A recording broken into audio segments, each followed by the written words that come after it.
Good evening. The West Range fire near Buffalo has grown from 40 acres to over 1,100 acres since Saturday and continues to burn tonight with 25% containment. About 14 agencies and departments from across the state are on scene with over 100 people fighting the fire. News 13's Tony Cedrone has the latest tonight in Johnson County. I see the smoke coming up. I called 911 and asked them if they knew they had a fire pit, and they said yes, they did. It didn't look too bad at the time, but next thing I know, it took off like a Roman candle. About 110 firefighters and trained volunteers from across the state are working day and night to contain what they're calling the West Range wildfire. On Sunday morning, a helicopter came in from Fort Collins to help put out the flames. The Elk Ridge subdivision, and there's one family home, and our communication towers for Buffalo are all in the path of the fire.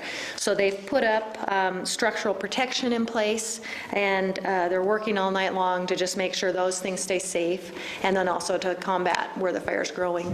Firefighters say wildfires like this one typically die down overnight, but this grew to almost twice its size and even wound up in some people's backyards. Well, sometimes the weather conditions and wind conditions will make them grow faster sometimes at night. And if they get into thicker brush and stuff like that, they can go too.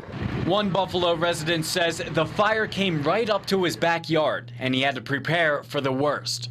We did pack some of our belongings, some of our most valuable stuff, computers, pictures, unreplaceable items, had them in the car and the truck in case we had to make a fast getaway. Firefighters set up water hoses and sprinklers to keep houses and buildings at a safe distance from the flames. But Armstrong says he wanted to take measures into his own hands. I put all my sprinklers on and hoses on yesterday, started at noon and started watering everything around the house as far as I could reach and soaking everything down just in case, getting everything good and wet.